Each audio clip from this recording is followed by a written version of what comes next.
हाय दोस्तों, कैसे हैं आप सभी लोग। मैं यशवंत गौरव पूर्वांचल करियर क्लासेस में आप सभी लोगों का स्वागत करता हूं। दोस्तों, जैसा कि आप लोग जानते हैं कि इस बैच में ये जो आपका पीईटी का स्पेशल पूर्णतः निःशुल्क क्लासेस चलाया जा रहा है, प्रैक्टिस का बैच जो चलाया जा रहा है, इसमें मैं आप लोगों को साइंस सब्जेक्ट लेकर उपस्थित हूँ। जैसा कि आप लोग जानते ही हैं, मैं डेली आपको 15-20 केमिस्ट्री फिजिक्स के साथ साथ बायोलॉजी ऐसे करके प्रश्नों को हल करवा रहा हूँ। ये आपकी परीक्षा की दृष्टि से बेहद महत्वपूर्ण है। और अगर आप चैनल पर नए हैं तो सबसे पहले चैनल को सब्सक्राइब कर लीजिए, अपने दोस्तों में शेयर कर दीजिए और उनको बताइए कि भाई ये जो पूर्वांचल कैरियर क्लासेस है ना, इसकी अभी तक की जितनी भी क्लासेस हुई हैं, जितने भी बैचेस हैं, सबके सब पूर्णतः निःशुल्क हैं। अगर आप लोग तैयारी करना चाहते हैं तो फ्री में इससे जुड़ जाइए और आसानी से प्रश्नों को हल करके अपने पेपर में अच्छे मार्क्स लाइए, अच्छा परफॉर्म कीजिए और फिर उसके बाद हमसे मिलिए और हमको बधाई दे सकते हैं फिर आप। चलिए दोस्त, प्रश्न आपके स्क्रीन बोर्ड पर आ चुके हैं, इस प्रश्न का आंसर कीजिए। और हाँ, मैं आप लोगों के लिए हमेशा तत्पर रहता हूं। यदि कोई दिक्कत हो, कोई परेशानी हो तो आप लोग कमेंट करके मुझे बता सकते हैं और इन प्रश्नों के उत्तर को कमेंट जरूर किया कीजिए। और हाँ, लाइक आप लोग आपकी मर्जी है, जब करना हो लास्ट में, शुरू में, अंत में, जब भी मर्जी करे कर दीजिएगा। चलिए, उसके लिए आप लोग स्वतंत्र हैं। तो पहला प्रश्न आपके स्क्रीन बोर्ड पर है, इसका आंसर करना है आप लोगों को। तो बताइए इस प्रश्न का क्या आंसर है। मुझे लगता है कि पिछली जो वीडियो थी उसमें इस प्रश्न का आंसर दिया गया है कि ये क्या होता है, ये क्या कार्य करता है। तो मैं बता दे रहा हूं आज। पेसमेकर, जानते हैं पेसमेकर क्या होता है? पेसमेकर को हम लोग जानते हैं कृत्रिम हृदय के नाम से जानते हैं। किस नाम से? कृत्रिम हृदय के नाम से जाना जाता है। कृत्रिम हृदय के नाम से जाना जाता है। जो इंसान हृदय में किसी प्रॉब्लम से जूझता है, तो जैसे कि उसकी पल्स रेट बढ़ जाना, उसके हृदय की गति बढ़ जाना, हृदय की गति स्लो हो जाना, मतलब हृदय से संबंधी कोई प्रॉब्लम है तो इसे इम्प्लांट किया जाता है उस इंसान के हृदय में। और ये क्या करता है? हृदय की गति को नियंत्रित करता है। हृदय की गति को नियंत्रित करता है। क्या करता है? हृदय की गति को नियंत्रित करने का कार्य करता है। ठीक है, कौन? पेसमेकर। तो अब आप लोग समझ सकते हैं कि पेसमेकर का संबंध किससे है। तो इसमें देखने को मिल रहा है कृत्रिम हृदय, नाम से ही पता चल रहा है कि इसका संबंध किससे होगा। तो इसका संबंध होगा हृदय से। किससे संबंध होगा दोस्त? हृदय से। हृदय रोगी के अंदर ये पेसमेकर इम्प्लांट किया जाता है, जो कि कृत्रिम हृदय के रूप में जाना जाता है। ठीक है, चलिए आगे बढ़े अगले प्रश्न पर। प्रश्नों को हल करते रहा कीजिए, प्रश्नों का उत्तर देते रहा कीजिए और ऐसे प्रश्न हल करने में मजा आता है। ये आपके एग्जाम्स में आए हुए प्रश्न हैं, इसीलिए मैं आपको प्रेशराइज करता हूं कि भाई आप लोग इन प्रश्नों को हल कर लीजिए। हल कर लेंगे तो आपके जो आने वाले एग्जाम्स हैं, आगामी जो परीक्षाएं हैं, उसमें आप बेहतर परफॉर्म कर सकते हैं। तो चलिए, मानव शरीर के किस घटक के संदर्भ में ए बी तथा ओ पद प्रयोग किए जाते हैं? तो मानव शरीर में ये पद कहाँ प्रयोग किए जाते हैं भाई? इनको हम लोग ब्लड ग्रुप के नाम से जानते हैं। किसके नाम से जानते हैं? ब्लड ग्रुप के नाम से जानते हैं। रक्त में इन्हें 4 ग्रुपों में बांटा गया है, A group, B group, A B group and O group. ये चारों ग्रुप आप जानते हैं किससे संबंधित है? रक्त से। अच्छा, ये ऑप्शन नंबर उल्टा हो गया है क्या? हाँ, ये देखिए A B C and D, ये ठीक है। तो ऑप्शन नंबर बी इसका राइट आंसर बन गया। बी इसका राइट आंसर बन गया। आगे चले भाई। तो ये सारी चीजें इतने आसान से प्रश्न अगर देगा तो आप हल करके निकल जाएंगे कि नहीं निकलेंगे? बताइए, ऐसे प्रश्न अगर आप हल नहीं कर पा रहे हैं हमारी कोचिंग से जुड़कर, तो भाई फिर आप क्या ही करेंगे? आप बताइए। चलिए, तो इस प्रश्न का आंसर कीजिए भाई। ये वाला जो दूसरा वाला प्रश्न है, इसको हल कीजिए। यदि एबी रुधिर वर्ग का व्यक्ति गंभीर रूप से दुर्घटनाग्रस्त हो जाता है, मतलब एक्सीडेंट हो जाता है, तथा उसे रक्तदान की आवश्यकता है, उसे अक्ता नहीं रक्त उसे रक्तदान की आवश्यकता है, मतलब रक्त लेने की आवश्यकता है। निम्नलिखित में से कौन उसे अपना रक्त दे सकता है? क्या उसकी पत्नी दे सकती है, क्या उसका पुत्र दे सकता है, क्या उसका मित्र दे सकता है, क्या उसकी पुत्री दे सकती है? तो इन ग्रुपों में कौन सा ग्रुप है यार? ये पहले ये देखिए, A B group. A B group इसे कहा जाता है सर्वग्राही, सर्वग्राही रिसिपिएंट, ठीक है, रिसिपिएंट, यूनिवर्सल रिसिपिएंट कहा जाता है इसे। मतलब कि ये सभी ब्लड ग्रुप से रक्त ले सकता है, सभी ब्लड ग्रुप से ये क्या कर सकता है? रक्त ले सकता है। एक तो खुद से ले सकता है, एक तो ओ से ले सकता है, एक तो बी से ले सकता है, एक ए से ले सकता है। यानी कि चारों से ब्लड ले सकता है, चाहे पत्नी हो, चाहे पुत्र हो, चाहे मित्र हो, चाहे क्या बोलते हैं, पुत्री हो, चाहे शत्रु हो, किसी से भी ये ब्लड ले सकता है। ये किसी को इनकार नहीं करता कि हमको ब्लड मत दीजिए, ठीक है। तो इसमें से ऑप्शन केवल दो चार, 2 1 2 4 नहीं, इसमें से सभी, इसमें से सभी, यानी कि ऑप्शन नंबर डी इसका राइट आंसर बन जाएगा, ठीक है। ऑप्शन नंबर डी इसका राइट आंसर बन गया। तो चलिए, डिस्टर्बेंस भी शुरू हो गया यार थोड़ा सा।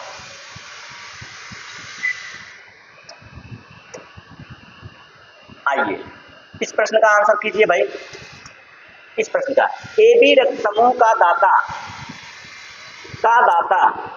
इनमें से किस रक्त समूह को के प्राप्तकर्ता को रक्त दे सकता है? ए बी समूह, मैंने कहा जो ए बी होता है वो सिर्फ अपने खुद के ग्रुप को दे सकता है, यानी कि ए बी स्वयं को दे सकता है, बाकी और किसी को नहीं दे सकता है। इसी ग्रुप के इंसान को दे सकता है, बाकी किसी को दे ही नहीं सकता। ओ सबको दे सकता है, ओ सर्वदाता कहलाता है, ये सबको दे सकता है। सर्वदाता मतलब सबको ब्लड दे सकता है।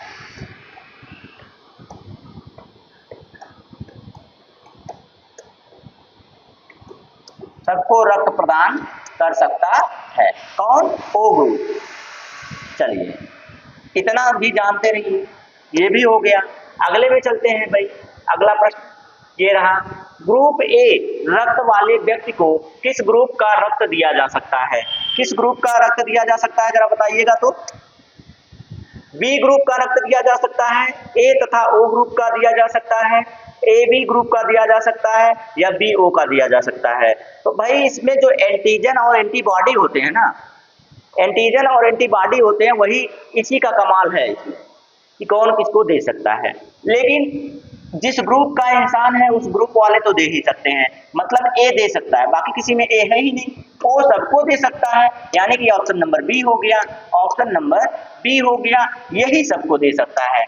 इसमें जानते कोई एंटीबॉडी नहीं होता है, जो ओ होता है ना, इसमें कोई एंटीजन कोई एंटीबॉडी उस तरह से नहीं आपको मिलेगी, इसीलिए ये सबको दे सकता है, इसीलिए क्या कर सकता है? सबको दे सकता है, ठीक है। आइए ऑप्शन प्रश्न नंबर 6 पर, निम्नलिखित में से कौन सा कार्य गुर्दे का कार्य नहीं है? गुर्दे का कार्य कौन सा नहीं है ये बताना है आपको।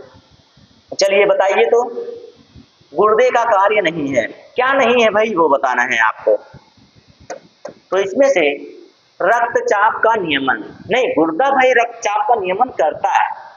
प्रतिजैविकी यानी कि एंटीबायोटिक्स का स्राव नहीं भाई, इसका स्राव ये नहीं करता है, यही इसका राइट आंसर हो जाएगा। लेकिन अभी अगला भी पढ़ लो, इसका जो गुर्दे का कार्य है वो तो समझ में आ जाएगा। मूत्र को बाहर निकालना सही है, शरीर के तरलों की अम्लता का नियमन करना, शरीर में जो तरल होते हैं, जो लिक्विड होते हैं शरीर में, उनकी जो अम्लीयता होती है उनको क्या करना? उनका नियमन करना, उनको नियंत्रित करना। तो इसका ऑप्शन कौन हो जाएगा? Option number B right answer हो जाएगा। प्रतिजैविकी का कार्य इसका नहीं होता है, गुर्दे का कार्य प्रतिजैविकी का नहीं होता है, ठीक है। आगे बढ़ते हैं अगले प्रश्न पर। प्रश्न नंबर 7 आपके सामने है, इसका आंसर कीजिए और बात बताइए। मानव शरीर में रक्तचाप निम्नलिखित द्वारा नियंत्रित होता है। निम्नलिखित में किसके द्वारा नियंत्रित होता है ये पूछ रहा है। मानव रुधिर में रक्तचाप किसके द्वारा नियंत्रित किया जाता है, ये आपको बताना है। जल्दी से बताइएगा, जल्दी से प्रश्न का आंसर कीजिएगा, बहुत ज्यादा समय नहीं है आपके पास। चलिए, तो इसमें एड्रीनल ग्लैंड है ना, हाँ, ये ऑप्शन नंबर ए में एड्रीनल ग्लैंड जो है ये आपके रक्त चाप को नियंत्रित करता है। एड्रीनल ग्रंथि जो होती है ये आपके रक्तचाप को क्या करता है, एड्रेनलिन जो होती है वो निकलती है और रक्तचाप को नियंत्रित कर लेती है। ठीक है, चलिए आगे बढ़ते हैं। बहुत ज्यादा व्याख्या नहीं आज दे रहा हूं मैं। प्रतिजन एक पदार्थ का है जो, प्रतिजन एक प्रकार का पदार्थ है जो क्या करता है, विषहार का विषहार के रूप में उपयोग किया जाता है, नहीं। हानिकारक जीवाणुओं को मार डालता है, नहीं। शरीर के तापमान को कम करता है, जो प्रतिजन होता है। एंटीजन और प्रतिजन, एंटीजन और प्रतिजन आप जानते हैं ना, एंटीजन किसे कहा जाता है, प्रतिजन किसे कहा जाता है, ये आपके ब्लड ग्रुप में होते हैं। ठीक है, अब उसके बाद क्या है, प्रतिरक्षा संवेग को प्रेरित करता है। तो इसमें से ऑप्शन नंबर बी आपका राइट हो जाएगा। इसमें से ऑप्शन नंबर बी क्या हो जाएगा, राइट हो जाएगा। हानिकारक जीवाणुओं को क्या करता है, मार डालता है प्रतिजन। प्रतिजन क्या करता है, हानिकारक जीवाणुओं को मार डालता है। ठीक है, तब जाके उस इंसान को दूसरा ब्लड चढ़ाया जा सकता है। चलिए, निम्नलिखित में से कौन सी स्थिति विलंबित रक्त स्कंदन की एक शर्त है। विलंबित रक्त स्कंदन की एक शर्त है, कौन सी है भाई, क्या रक्तस्राव है, क्या रक्त में यानी जिसे मधुमेह कहते हैं आप लोग, हीमोफीलिया है, आरक्तता है। तो इसमें से कौन, विलंबित रक्त स्कंदन की देर से, अब मैं आपको बता दूं इसका मतलब क्या होगा, विलंबित रक्त स्कंदन मतलब देर से रक्त का थक्का बनना, देर से रक्त का थक्का बनना। अब आपको प्रश्न समझ में आ गया होगा कि इसका आंसर क्या होगा। मतलब कि आपको चोट लग जाए तो बहुत देरी के बाद आपका ब्लड क्या होगा, धीरे धीरे जमना शुरू होगा। तो इसमें से रक्तस्राव, मधुमेह और ये हीमोफीलिया है। हीमोफीलिया में तो रक्त ही नहीं बनने का कार्य करता है, तो यही तो इसका राइट आंसर बन गया। फिर यही तो इसका राइट आंसर बन गया। मधुमेह में क्या होता है भाई, मधुमेह में आप लोग जानते हैं शुगर की मात्रा बढ़ जाती है, शुगर की मात्रा बढ़ जाती है और चोट, घाव जो होता है वो भरना जल्दी नहीं भरता है। ठीक है, ये रहा। रक्त अल्पता यानी खून की कमी एक दशा है जो संबंधित है किससे, निम्न हीमोग्लोबिन से, या फिर कवकीय संक्रमण से, या फिर हार्मोन की अनियमितता से, या फिर जोड़ों से। जोड़ों से यार कहाँ से संबंध बना देंगे आप लोग, जोड़ों से कहाँ बनाएंगे, ये तो हट गया। हार्मोन की अनियमितता ये भी हट गया, कवकीय संक्रमण ये भी हट गया। बचा क्या, निम्न हीमोग्लोबिन। निम्न हीमोग्लोबिन कब होगा, जब आपके शरीर में ब्लड की मात्रा कम होगी। ब्लड में पाया जाता है हीमोग्लोबिन, और जब हीमोग्लोबिन की निम्न मात्रा कह रहे, यहाँ पे रक्त अल्पता हो रही है मतलब खून की कमी हो रही। खून की कमी होगी तो साथ ही साथ हीमोग्लोबिन की भी कमी होगी, और निम्न हीमोग्लोबिन से संबंधित है। इसका मतलब यही इसका क्या हो गया, राइट आंसर हो गया। राइट आंसर कौन हो गया, ऑप्शन नंबर ए। लग रहा है मैं बहुत तेजी से यार कोई ऑप्शन को, प्रश्न नंबर 10 पर पहुंच गए हम लोग, बड़ी जल्दी पहुंच गए। यानी कि मैंने किसी भी ऑप्शन का आज अभी व्याख्या नहीं किया है, इसलिए एक ही प्रश्न की व्याख्या किया, वो भी पहले का।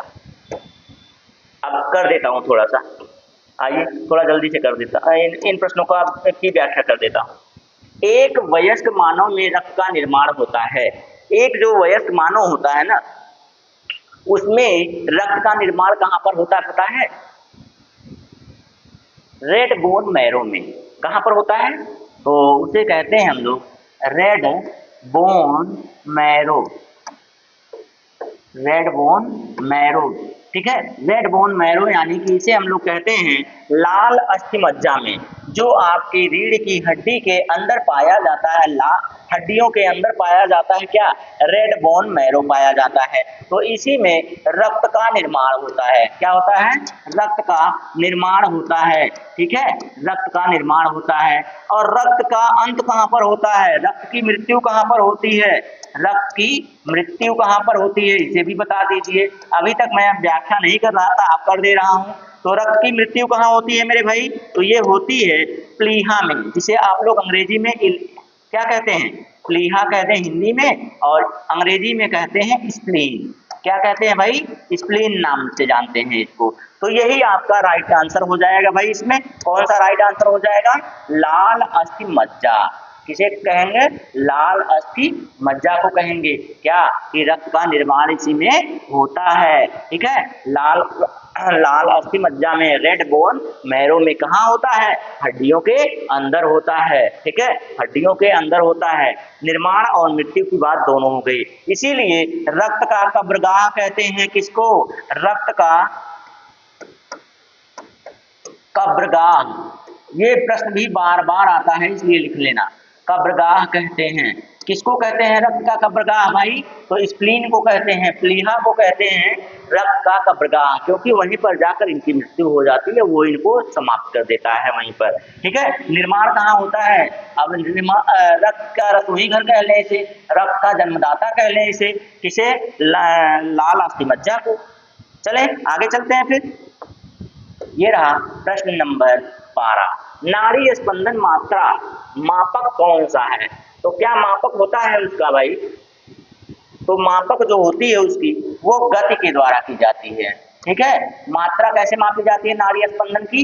मतलब कि नाड़ी की जो दर है वो कैसे मापी जाती है? उसकी गति से मापी जाती है। किससे मापी जाती है?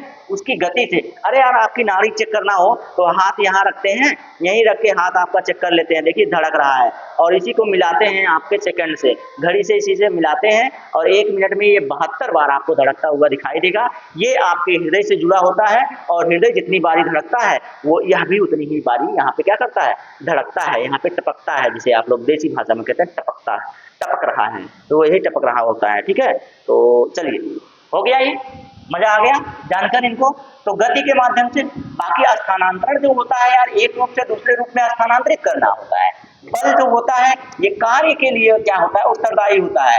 वेग एक स्थान से दूसरे स्थान के लिए उत्तरदायी होता है, एक स्थान से दूसरे स्थान पर जाने के लिए उत्तरदायी होता है। तो ये सारी की सारी चीजें इसमें कोई मायने नहीं रखती है। मायने कौन रखता है? गति मायने रखती है, जो कि आपके फिजिक्स से जुड़ गई है, लेकिन है किसमें? है आपके बायोलॉजी में। ठीक है, प्रश्न नंबर 13 बताइए, नाड़ी गति द्वारा डॉक्टर क्या ज्ञात करता है? नाड़ी गति द्वारा डॉक्टर क्या ज्ञात करता है? क्या रक्तचाप ज्ञात करता है? अभी अभी बता के आ रहा हूँ, लेकिन यहाँ पे भी व्याख्या मुझे करनी पड़ेगी, क्योंकि भाई समय को बहुत जल्दी मैंने मार दिया आज। तो ये हुआ आपका रक्तचाप का। क्या रक्तचाप को ज्ञात करता है? क्या सांस की गति को?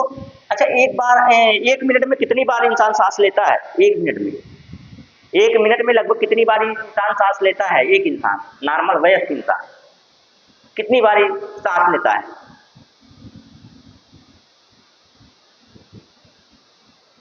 12 से 15 के बीच में ही रहता है हमेशा।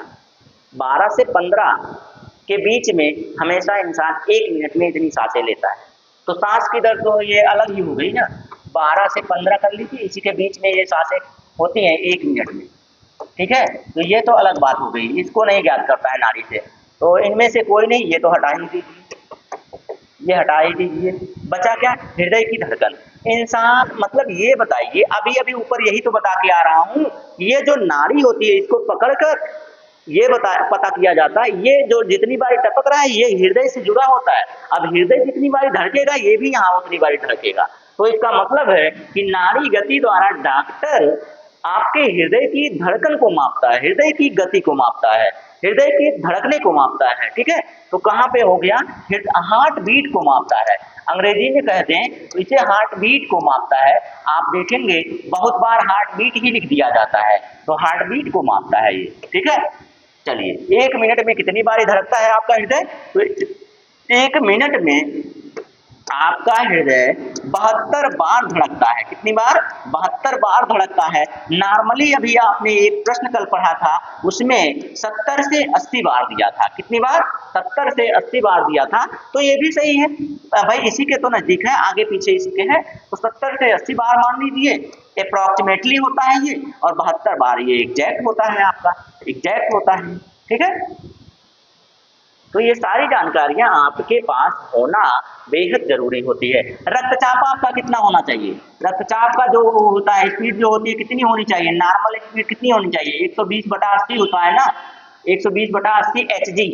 Hg पारे पर इसे मापेंगे तो ये हो जाएगा 120/80। एक इंसान, एक नॉर्मल इंसान की जो शरीर का जो ताप होता है वो कितना होता है, शरीर का ताप जो होता है वो कितना होता है, सेल्सियस में कितना होता है, फ़ारेनहाइट में कितना होता है, दोनों बताइएगा।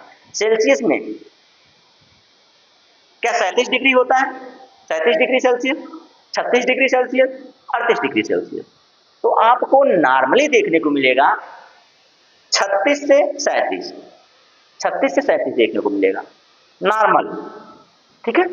और फ़ारेनहाइट में अगर ज्ञात करेंगे 96.8, कितना 96.8 फ़ारेनहाइट। ये आप किसी मनुष्य, सामान्य मनुष्य यानी कि वयस्क मनुष्य के शरीर का ताप होता है, ठीक है। ये सारी चीजें आपको जानना बेहद जरूरी होती हैं और यहीं से प्रश्न आया हुआ है या बार बार आया हुआ है, मैंने देखा हुआ है, इसीलिए ये सारी चीजें बता रहा हूँ। नहीं तो ये बहुत ज्यादा महत्व आपके लिए वो थोड़ी है कठिन, लेकिन आ जाता है पेपर में, आप लोग कंफ्यूज हो जाते हैं। अधिक ऊंचाई पर मानो शरीर में श्वेत कणिकाएं होती हैं, श्वेत कणिकाओं का जो माप होता है, आमाप होता है, यानी कि उसकी जो साइज होती है ना, उसमें वृद्धि हो जाती है और इंसान को ल्यूकेमिया नामक रोग हो जाता है। तो अधिक ऊंचाई पर जाने पर किसी इंसान को ज्यादा तेजी से सांस नहीं लेना चाहिए, क्योंकि आप जानते हैं कि ऊपर जाने पर क्या होता है, प्रेशर जो होता है, गुरुत्वाकर्षण जो बल होता है वो क्या हो जाता है, कम हो जाता है। जब कम हो जाता है तो आप देखेंगे इसकी साइज बढ़ जाती है, इसलिए इंसान का जो शरीर होता है वो, उसकी शरीर का रंग सफेद पड़ने लगता है। तो ये सारी की सारी चीजें आपको जानना चाहिए यार, ये तो नॉर्मल सी बातें हैं। देखिए आकार नहीं है, हाँ ये ऑप्शन नंबर ए में देखिए, ऑप्शन नंबर ए में देखिए यही राइट आंसर है। भाई जो बात बताई जाती है आपको वो आपके लिए बेहद जरूरी होती है, आपके प्रश्न से जुड़ी हुई बातें होती है। मैं देखिए जितना प्रश्न मैं कराता हूँ मैं फालतू की बात तो नहीं करता, मैं फालतू की बात करता ही नहीं। आप देखिए मैं प्रश्न जो करवाता हूँ वो आपके किन किन चीजों के लिए, यूपीपी है, आरआरबी ग्रुप डी है, यूपीएसआई एनटीपीसी है, ऑल वनडे एग्जाम, कोई भी एग्जाम्स के लिए लीजिए, यहीं से प्रश्न बनाता है। आप देखेंगे आरओ आरओ का भी हो तब भी प्रश्न यहीं से बनेंगे, इससे बाहर बनेंगे कहां से यार। ये तो हाई स्कूल का लेवल मैं खुद ही अप करके लेके आया हूँ, डाउन करके नहीं, अप करके लेके आया हूँ। तब आप बताइए ऐसे प्रश्नों को हल कर लेंगे तो क्या आपका पीईटी का एग्जाम नहीं निकल पाएगा, बहुत आसानी से निकलेगा। और यहीं से उठाकर रखा हुआ प्रश्न है यार, मैंने हूबहू आपको प्रश्न दिखाया था। चलिए, मुख्य रूप से कौन सी रक्त वाहिकाएं हमारे शरीर के विभिन्न भागों में हृदय तक रक्त का वहन करती हैं। अरे भाई एक बार आपने, मैंने कहा ये जो आपका हृदय है आप लोग इसी तरह से बनाते हैं, हृदय में रक्त ले आना, हृदय से रक्त को बाहर ले जाना। हृदय से रक्त को बाहर ले जाने का काम किसका होता है, तो वो होता है धमनियों का, धमनियों का, ठीक है। ये ले जाता है शरीर में, ये ले जाता है शरीर में। अब शरीर से हृदय में लाने का कार्य किसका होता है, तो ये शिराओं का होता है। शिराओं का क्यों होता है, क्योंकि कहा गया है कि इसमें शुद्ध रक्त होता है, यानी कि जो हृदय में शुद्ध रक्त होता है वो धमनियों के माध्यम से शरीर में गया और शरीर से अशुद्ध होकर शिराओं के माध्यम से, यानी कि कार्बन डाइऑक्साइड युक्त और ये ऑक्सीजन युक्त इम्प्योर ब्लड जो है, अशुद्ध रक्त, यहाँ पे लिख लीजिए ना, अशुद्ध रक्त, अशुद्ध रक्त जो होता है वो आता है कहाँ पर, हृदय में आता है। हृदय फिर उसे फेफड़े में ले जाता है, फेफड़ा फिर उसे शुद्ध करके हृदय में वापस भेज देता है। यहाँ दोहरा परिसंचरण तंत्र हमें क्यों कहा जाता है, पूरे शरीर से शिराएं रक्त को आपके हृदय में लाती हैं, ठीक, आपके हृदय में लाती हैं, फिर आपका हृदय उस रक्त को फेफड़े में पहुंचाता है। एक बार आया ब्लड, पहले ब्लड इसमें आया, अशुद्ध रक्त कहाँ आया, अशुद्ध रक्त आपका, अशुद्ध रक्त आया आपके हृदय में, ठीक है, हृदय में आया। अब फिर ये हृदय उसको शुद्ध थोड़ी करता है, हृदय शुद्ध करने का कार्य नहीं करता है मेरे भाई, फेफड़े शुद्ध करने का कार्य करते हैं इसको। तो फेफड़ा इसको ले जाता है, छानता है, फिर फेफड़ा शुद्ध रक्त को शुद्ध करके उसे कहाँ भेज देता है, फिर से हृदय में भेजता है। अब जब फिर से हृदय में भेजता है तब जाके हृदय क्या करता है, हृदय उसको पूरे शरीर में भेजता है, पूरे शरीर में भेजने का कार्य करता है, शरीर में भेजने का कार्य करता है। एक बार आया फेफड़े में गया, फेफड़े से फिर हृदय में आया, फिर शरीर में गया, यानी कि एक बार आया दूसरी बार आया, दो बार ये रक्त हमारा हृदय में जाता है शुद्ध होने के लिए। तो इसीलिए इसको हमारे शरीर में या जीवों की जो परिचंचरण तंत्र होता है इसे हम लोग दोहरा परिचंचरण तंत्र कहते हैं, दोहरा परिचंचरण तंत्र कहते हैं। और मैंने आपको बताया, अब बताइए शरीर से हृदय में आ रहा है, शरीर से देखिए वाहिकाएं हमारे शरीर के विभिन्न भागों से रक्त को हृदय तक पहुंचाती हैं। तो कौन पहुंचाती है यार, उन्हें वेन्स कहा जाता है, अंग्रेजी में क्या कहा जाता है, वेन्स, ठीक है, वेन्स कहा जाता है। तो वेन्स मतलब सिराएं, वेन्स मतलब क्या होता है, सिराएं। और धमनियां शुद्ध रक्त कहती हैं। कोशिकाएं, अरे यार कोशिकाएं तो कोशिकाओं से पूरा मूलभूत इकाई है हमारे शरीर की, पूरी शरीर हमारी बनी हुई, पूरा ब्रह्मांड इकाइयों से बना हुआ है। जितने भी जीवित प्राणी हैं सबके सब किससे बने हुए हैं, कोशिकाओं से बने हुए हैं। तो कोशिकाओं को आप नहीं जाने तो बहुत गलत बात है। तब मेरी आपको एक क्लास देखनी चाहिए जहां पर आपको लिखा हुआ है सेल, फिर उसके बाद सेल थियरी, सेल ऑर्गन, ऐसे करके मैंने कई पार्ट में करके कोशिका का पूरा भाग पढ़ाया हुआ है। प्रकार क्या होता है, कार्य क्या होते हैं, अंग क्या होते हैं, तो जंतु कोशिका क्या होती है, वनस्पति कोशिका क्या होती है, अंतर क्या होते हैं, तो सारी की सारी चीजें, क्योंकि ये मूलभूत इकाई फंडामेंटल यूनिट है आपकी, फंक्शनल यूनिट है, ठीक है। तो इसीलिए इसको पढ़ाया गया है। तो इसका राइट आंसर, इस प्रश्न का राइट आंसर कौन है, इस प्रश्न का right answer option number A है, यानी कि सिराएं, सिराएं इज द राइट आंसर। आगे चलें, प्रश्न नंबर 2। तो यही आपका लास्ट प्रश्न था। जब यही आपका लास्ट प्रश्न है तो भाई आज के लिए मैं इतना ही आपके लिए सेवा कर पाऊंगा। फिर से आप लोगों के लिए नई ऊर्जा, नए जोश के साथ नए एपिसोड में मिलूंगा। लेकिन तब तक के लिए आप लोग अगर चैनल पर नए हैं तो चैनल को सब्सक्राइब कीजिए, अपने दोस्तों में शेयर कीजिए, उन तक पहुंचाइए, उन बच्चों तक पहुंचाइए जो बच्चे अफोर्ड नहीं कर सकते हैं किसी क्लास को, जो कि कोई ना कोई बैचेज होते हैं जो पेड क्लासेस होती हैं। तो पेड क्लासेस नहीं, हमारे यहाँ पूर्णतः निःशुल्क क्लासेस हैं, तो बच्चों तक पहुँचाएंगे तो उनके लिए भी सहायता होगी और हमारे लिए भी क्या होगा, वो प्रेरक का कार्य होगा। और आप लोग लाइक और कमेंट ना भूला कीजिए भाई, करना ना भूला कीजिए, क्योंकि हम लोग मेहनत करते हैं तो सिर्फ उसी के लिए और आपकी सफलता के लिए। सफल तो आप लोग होंगे ही, तो लाइक और कमेंट भी करना जरूरी होता है। तो आज के लिए दोस्तों इतना ही, फिर मिलते हैं आपसे अगले वीडियो में। आज के लिए इतना ही।